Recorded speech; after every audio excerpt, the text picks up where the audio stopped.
dirinya itu bisa kayak kebagi dua gitu. Jadi kayak lompat-lompat gitu, terus ada lidah panjang-panjang gitu, toel-toel ke makan makanan itu. Kakek meninggal itu aku masih ngambilin makan, jadi orang-orang nanya, ini buat siapa? Kakek mau makan, kataku gitu. Terus aku tanya kenapa kalian nggak gede-gede? Katanya kalau mau kayak kita, aku ditarik turun ke sungai. Aku ditarik turun ke sungai.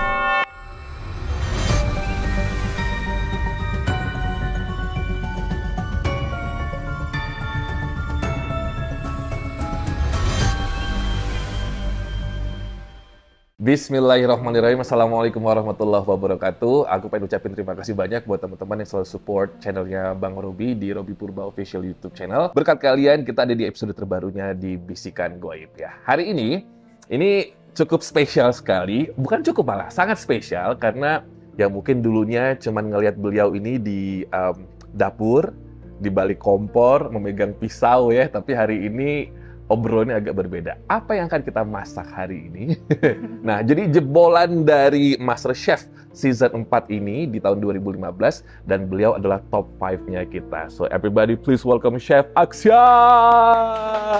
Terima kasih, Bang. Chef. Apa kabar? Ya, Alhamdulillah aku baik, puji Tuhan, alhamdulillah baik. Terima kasih buat waktunya sama-sama. dan juga terima kasih sudah mau menyampaikan yang mungkin selama ini Chef sembunyikan ya dari para fans khususnya. Dan aku yakin juga ini pertimbangan yang besar. Seseorang sudah duduk di sini berarti punya kemampuan tersendiri, nggak hanya memasak tapi melihat. Ya, kita akan ngobrolin itu, jadi Chef bersedia ya? Iya, Bersedia ya? boleh. Oke, nah ngobrolin soal Chef Aksyan teman-teman, ini Bang Robi akan tulisin sedikit ini sini. Ada Harmony Catering 168, Harmony Vegetarian buat teman-teman yang vegetarian. Chef juga vegan? Aku enggak vegan sih. Nggak Jadi vegan. ceritanya ya kenapa itu bisa ada vegan, ada vegetariannya, ya itu karena berawal dari memang akunya dari kecil enggak terlalu makan daging. Tapi bisa dibilang waktu kecil enggak suka makan daging, kayak gitu. Nggak suka makan daging, makanya bisa lihat hantu. Bukan ya? enggak. Nggak ada bukan ya? Enggak, bukan karena itu. Ya, oke. Nah, jadi kalau chef aku bilang indigonya levelnya udah dari sekedar sensitif aja, berarti benar ya? Istilahnya chef bisa melihat mereka, bisa mendengar mereka, bisa Iya. merasakan mereka. Iya. Sejak Memang, kapan nih? ya sejak dari kecil sih. Sebenarnya aku juga nggak sadar, Bang. Maksudnya nggak Ceritakan. sadar. Iya, nggak sadar dalam arti sejak kapan bisa kayak ngelihat, mendengar kayak gitu. Emang waktu kecil itu kan memang kayak ngerasa kita ngeliat sesuatu. Misal bilang sama orang tua, sama mama terutama ya yang sering sama kita kan, "Mah, ini ada ini nih, sosok apa gitu kan." Jadi mamaku selalu merasa, oh itu hanya anak kecil. Istilahnya berhalusinasi gitu. Jadi atau mungkin mamanya juga karena takut, nggak ada kayak gitu. Iya.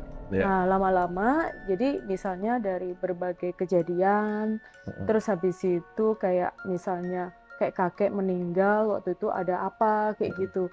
Nah, banyak kejadian yang kita alamin yang aku istilahnya tuh kayak ngasih tahu mereka, dari situ mamaku mulai percaya kalau anak ini nggak ngomong sembarangan. Memiliki kemampuan atau kelebihan yang berbeda dari yang lainnya. Ya sebenarnya sih kalau dibilang itu aku bisa, mungkin lebih tepatnya sih memang karena diizinkan untuk melihat, jadi baru bisa kelihatan. Kayak memang diizinkan untuk ngedengar atau dikasih tahu, jadi ngedengar kayak gitu. Kalau secara aku nyari, aku nggak berani bilang kalau aku bisa. Takut salah ngomong juga. Oke. Ya, betul. Kan tadi chef secara off air bercerita ke abang bahwa sebelum MasterChef pun dirimu juga sudah memulai usaha. Iya, betul. Katanya sih kalau orang membuka usaha itu pasti banyak gangguan-gangguan.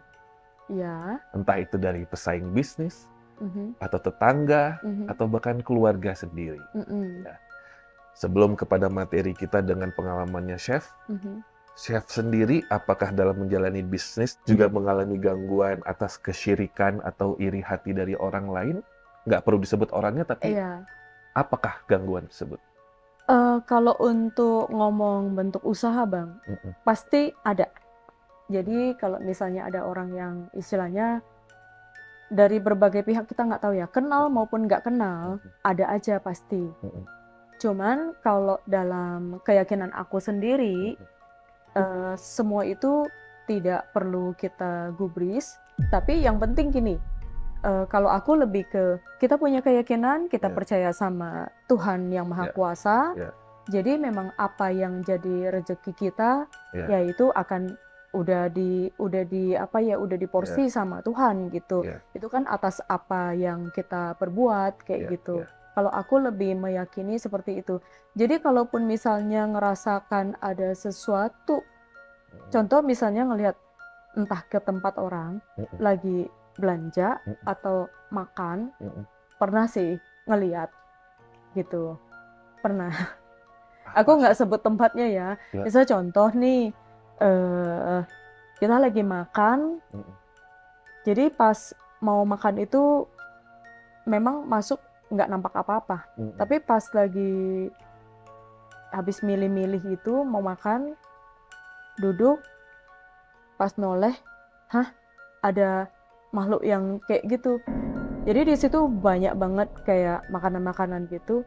Jadi dia bisa kayak dirinya itu bisa kayak kebagi dua gitu. Jadi dia tuh kayak lompat-lompat gitu, terus ada lidah panjang-panjang gitu, toel-toel ke makanan itu yang dipajang itu. Berarti itu penglaris, jin penglaris. Aku nggak paham dah. Intinya itu kita melihat seperti itu. Ketika orang tua, khususnya Mama manggilnya Chef, ketika Mama mulai mengakui kelebihan atau titipan yang Tuhan kasih ke Chef, itu Chef di usia berapa? Waktu itu aku kelas udah SD kelas 4, kelas 5. Apa turning point-nya Mama akhirnya percaya, Chef?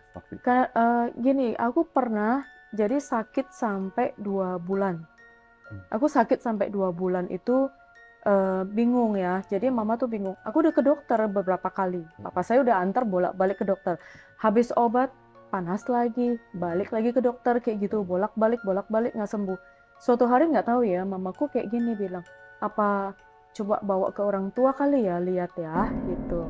Diantarlah ke orang tua gitu, orang tua yang bisa ngobatin orang. Nah kalau di tempat kita itu memang ada semacam kayak kuil, kelenteng gitu. Nah ada orang tuanya bisa kayak ngobatin orang kayak gitu. Nyampe sana tuh aku belum ngomong apa-apa, kan aku dibawa sama papa kan. Itu juga pengalamanku pertama kali datang ke orang tua yang seperti itu gitu. Jadi pas aku sampai sana, papaku juga belum nanya. Tapi orang tuanya pas itu aku ngeliatin gitu ya. Ini papaku di depan, aku berdiri di samping papaku agak ngebelakangin. Nah, pas di situ aku lihat sosok orang tuanya itu, aku ngeliat sosoknya jelas. Jadi dia ngomong gitu sama aku. Dia nanya, ada lihat apa? Katanya gitu kan, aku liatin dia kan. Dia tanya aku liatin apa. Sebenarnya orang aslinya itu hanya bapak-bapak gitu, kayak papa aku gitu. Tapi bukan sosok yang orang tua yang aku lihat gitu. Makanya dia lihat aku lihat apa? Dia aku liatin dia. Tapi dia bisa kayak tahu aku datang tuh karena apa. Dia bilang gini, kamu tuh nggak sakit sebenarnya, cuman kamu ketakutan gitu. Jadi aku sebelum sakit itu ceritanya pas aku pulang sekolah maghrib kan, agak hujan-hujan gitu. Nah kebetulan waktu itu abangku lagi sakit. Jadi mamaku bilang gini, di dekat rumah kan memang ada kayak warungan gitu. Jadi mama minta aku beliin bawang sama beli obat gitu kan. Nah aku pakai payung, masih pakai baju sekolah, aku lewatin.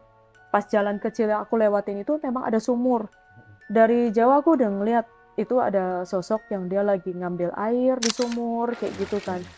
Terus yang sosok aku lihat tuh emang kayak sosok perempuan gitu, dan emang orangnya sudah nggak ada gitu.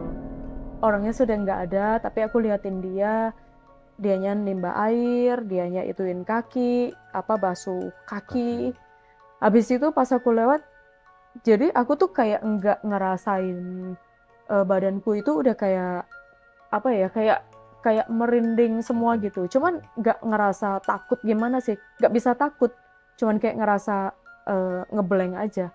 Tapi masih inget kalau aku harus pergi beli obat dan pulang gitu. Nah, pas aku habis ngelihat itu sakit. Jadi setiap siang jam 12 sampai jam 1 siang itu badanku panas banget. Jadi panas itu di luar nalar gitu, 39 derajat kayak gitu. Setiap hari itu terjadi. Jadi ke dokter kasih obat panas itu nggak pernah turun-turun. Sampai 2 bulan, makanya mamaku bilang coba ke orang pinter. Akhirnya makanya sampailah yang orang pinter itu. Jadi dia bilang aku ketakutan. Jadi dia tuh cuman kayak ngedoa doang, kasih aku jadi kayak kertas kuning gitu, coret-coret gitu ya. Katanya taruh di bawah bantal, terus besok di apa ya, bakar, suruh mamaku, terus di kayak minumin aja sedikit gitu. Kalau nggak salah cuman kayak minum airnya doang dikit. Habis itu akunya malamnya langsung ngimpi lagi. Apa yang chef mimpi? Mimpi aku lewatin yang jalan itu, terus ngeliatin dia lagi, ngeliatin orang itu yang sempat aku ketemu. Tapi dianya menghindar. Nah dari situ langsung akunya udah nggak panas lagi. Terus abis itu kejadian kayak misalnya ya, sebenarnya dari kecil itu kayak umur 3 tahun, 4 tahun, aku kan gampang mengingat semua kejadian waktu kecil. Nah, waktu masih umur 3-4 tahun itu suka kayak, kan di rumahku ada dapur, lalu keluar lagi masih ada kayak tempat buat santai gitu, ada meja. Biasa kita sama papa tuh suka makan di meja itu gitu loh. Nah itu luarnya separuhnya terbuka gitu. Nah saat aku pulang sekolah tuh seneng banget tuh duduk di meja situ, duduk situ. Terus kebetulan memang kamar mamaku itu jendelanya kalau buka ngadap ke situ. Jadi saat saya duduk di situ, aku duduk di situ, itu kan mejanya kotak gitu, persegi 4 gitu. Sebelah sini ada kursi, ada kursi, ada kursi. Nah itu ada anak-anak kecil gitu. Jadi saat aku duduk di situ makan, mereka tuh pasti akan nyamperin ke situ, ngobrol kayak gitu ya. Entah sekedar hanya duduk aja kayak gitu.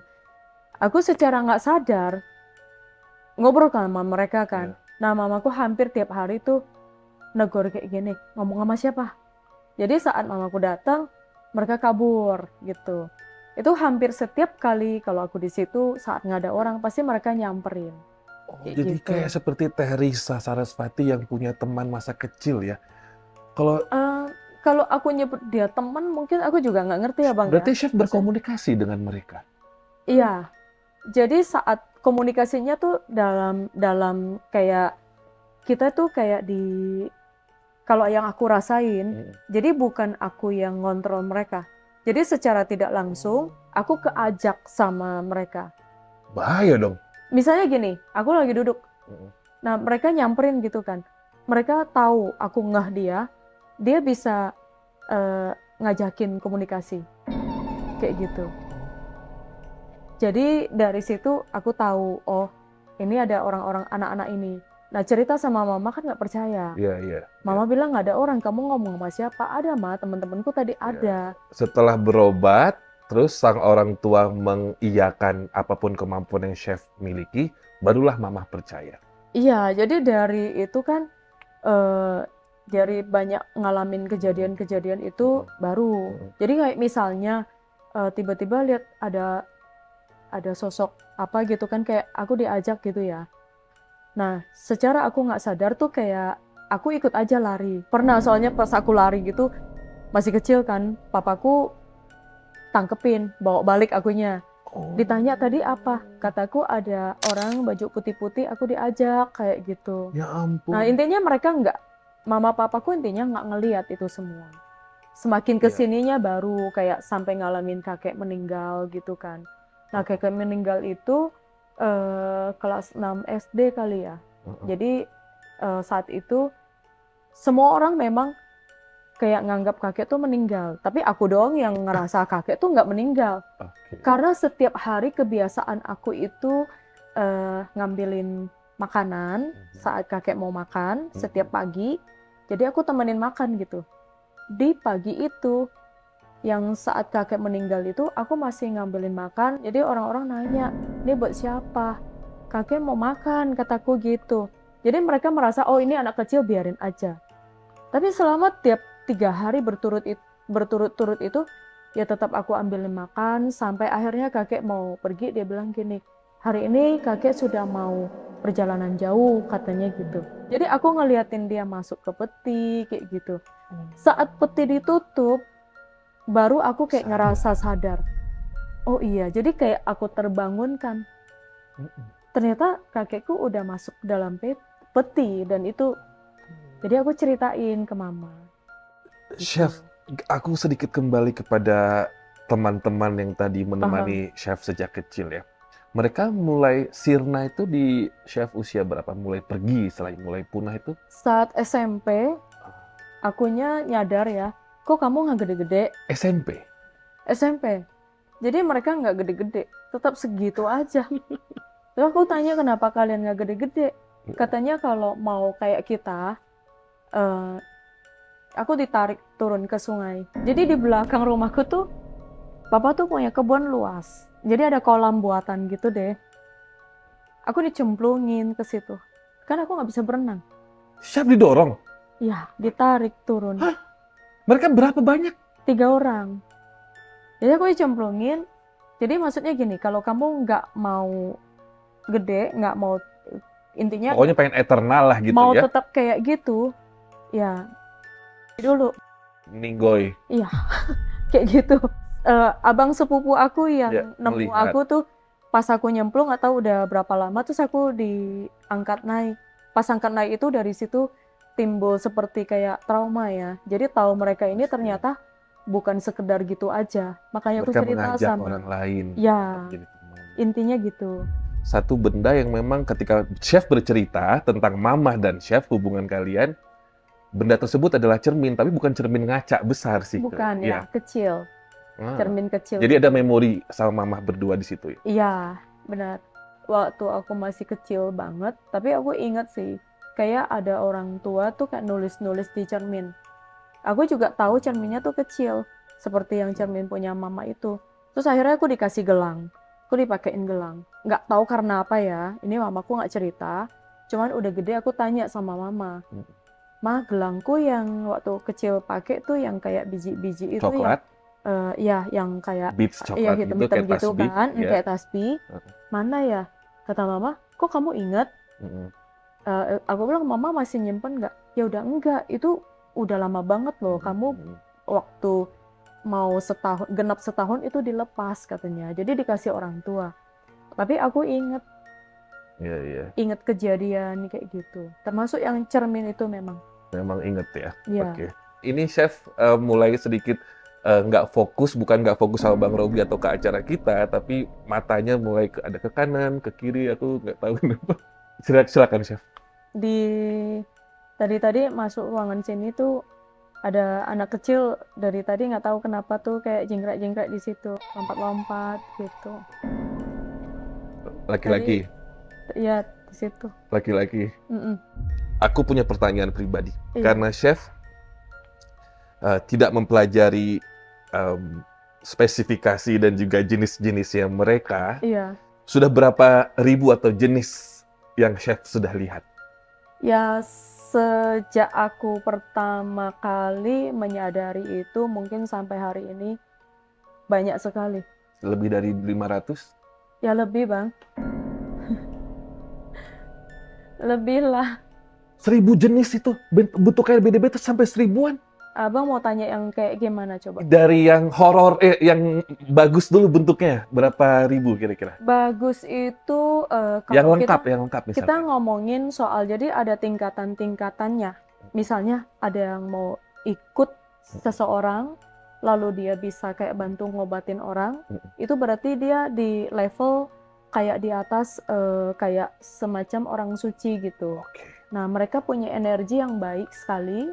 Dia datang untuk kayak menolong orang, seperti bisa ngobatin orang, membantu orang dalam banyak hal, seperti itu. Di luar dari level itu, juga ada yang kayak sering kayak misalnya yang masih berkeliaran di alamnya, yang kita sehari-hari pasti bisa nemu di mana-mana, ya dengan sosok yang mungkin kalau kita sebut ngomong, aku nggak paham sebutannya ya, tapi mereka tidak nggak ada kekurangan, tapi mereka punya sosok yang berbeda, misalnya badannya tinggi, besar, lalu entah kayak sosok laki-laki tapi dia gede badannya kayak gitu, itu bisa juga, tapi masih lengkap gitu. Itu artinya dia di level yang lebih bagus daripada yang di bawah.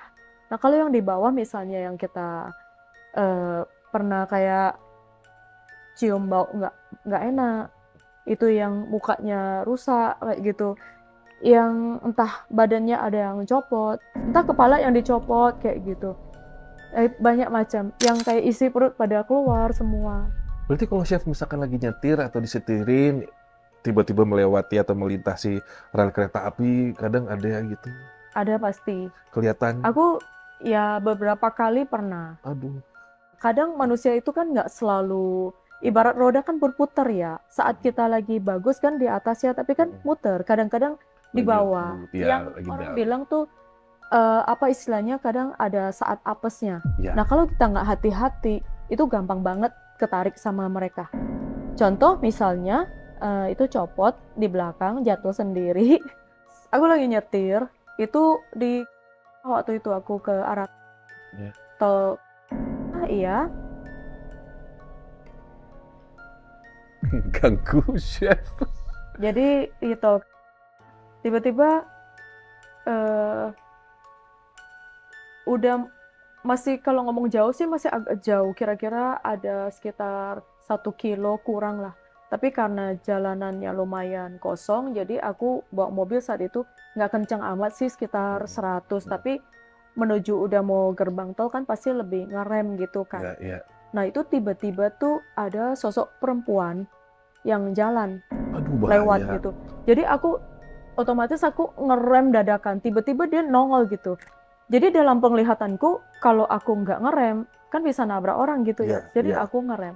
Saat aku ngerem kayak ngebelokin gitu.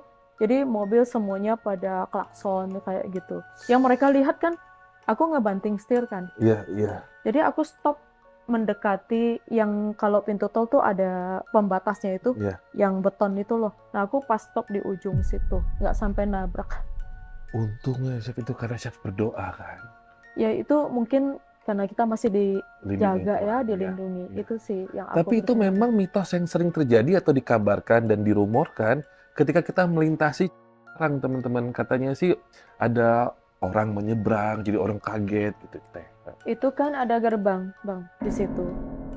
Ya. Pengen penglihatan chef, kalau diizinkan chef melihat apa di pula, boleh nggak? Boleh lanjut ya? Pernah juga kan pas awal banget tol itu jadi, pernah naik tol di situ. Ada yang manggil.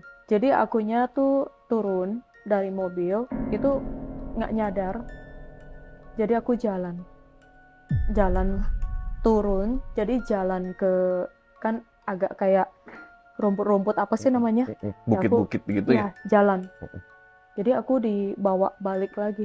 Jadi apa ya istilahnya tuh, tanpa aku sadar itu kita itu bisa kayak kepanggil. Sama saat kayak aku waktu yang ke itu yang ninjau mata air itu, kan kita jalan rombongan gitu kan. Tiba-tiba tuh hilang dari, jadi semua orang di depan aku tuh kayak nggak ada. Jadi kayak masuk ke dunia yang beda gitu, Bang. Abang tuh jadi itu dia, aku menyimpulkan chef, dari Indonesia paling barat sampai Indonesia tengah dan juga timur, apapun kerajaan atau mungkin juga makhluk goib atau mungkin jin yang ada di negara kita ini, saya bisa bilang begitu ya, semuanya tampaknya dari chef kecil pun suka dengan energi, dan chef itu magnetik banget buat mereka ya. They like you, they love you gitu. Iya, dan ya itu yang aku rasakan, Bang. Contoh aku bilang, tadi kan ada anak kecil tuh yang di situ pas masuk tuh mereka ada. Kalau yang di sini barusan apa tadi? Anak kecil juga? Beda? Bukan. Apa? Soalnya tatapannya chef beda. Apa tadi di belakang Bang Robi? Ini orang gede. Yang ini orang gede. Bukan Tapi bukan anak kecil. bukan yang apa? Bukan. Bukan ngikutin Bang Robi kan atau? Bukan. Yang ngikutin Bang Robi dari pertama datang itu ada sosok perempuan. Tapi bentuknya cantik. Kayak dari zaman dulu tuh ada pakai baju apa? Ada ininya, ada gelangnya di sini.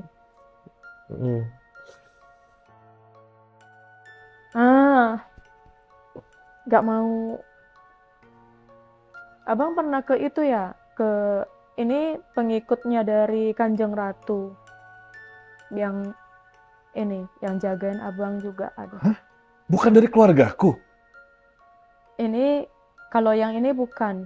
Yang dari keluarga ada. Keluarga kan datuk. Iya. Dari keluarga datuk, tapi yang barusan ada Nyai. Bener lagi. Nah, yang Nyai Beliau menyapa tadi.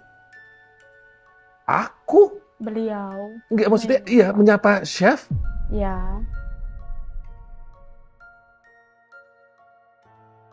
Saya takut chef maksudnya chef udah mulai nggak konsentrasi, teman-teman. Saya takut bisa mengganggu kesehatannya beliau, tapi ini untuk closingan Bang Robi menjelaskan sedikit. Karena ini baru terjadinya menurut chef yang ikut aku ini. Tapi ini baik apa nggak sih chef yang perempuan ini? Suruh pergi aja chef. Dia membuka aura saya atau bagaimana ini? Nggak bisa. Tapi dia baik aja. Kenapa dia ngikut Bang Robi? Ya, aku yang memanggil? Mungkin karena ada jodoh ya. Kan kayak aku kan kalau dibilang ada apa yang ngikut kan kita nggak bisa bilang karena kita manggil. Dari ekspresi chef tadi saya simpulkan ketika ada yang jaga Bang Robi atau yang perempuan pakai baju orange, sepertinya kan tidak mengganggu. Kalau dari ekspresi chef. Enggak. Tapi yang berdiri di sini sama yang membuat ini atau apapun ada laki-laki tadi, sepertinya chef tidak nyaman. Nggak dibilang nggak nyaman ya, cuman mereka kan ya sengaja gitu. Kayak pengen kita ini ya. Udah, nggak usah diusir. Udah ya, udah yuk. Chef, terima kasih banyak. Sama-sama Bang. Aku makasih banyak, dan juga buat Kak Afi terima kasih banget. Buat manajemen sama buat Bu Dona juga tadi sudah ngizinin untuk chef boleh bercerita tentang ini karena ini mempengaruhi bukan image ya, takutnya nanti ini kan gini teman-teman, kadang ketika kita sebagai seorang profesional dokter atau profesional chef, terus kita menceritakan kita punya kemampuan, ada dua sides. Ada orang yang menerima, ada yang takutnya malah, lu cuma buat cerita. Begitu Kak Afi ya? Iya, betul. Takutnya begitu. Nah, ini kan makanya keputusan besar buat chef untuk bercerita. Aku sangat apresiasi sekali. Dan aku yakin teman-teman yang indigo atau punya kemampuan yang lainnya juga bisa menilai lah apakah chef benar atau tidak. Silakan tulis di komentar. Terima kasih banyak sekali lagi chef. Terima kasih banyak. Bang, terima kasih banyak buat hari ini. Kita pamitan teman-teman. Kalau pengen chef ada lagi di episode selanjutnya atau kita buat program sendiri, tulis komentar di bawah ya. Merinding gue. Terima kasih banyak. Assalamualaikum warahmatullahi wabarakatuh. Dadah. Cek keranjang ya. Dadah guys. Assalamualaikum.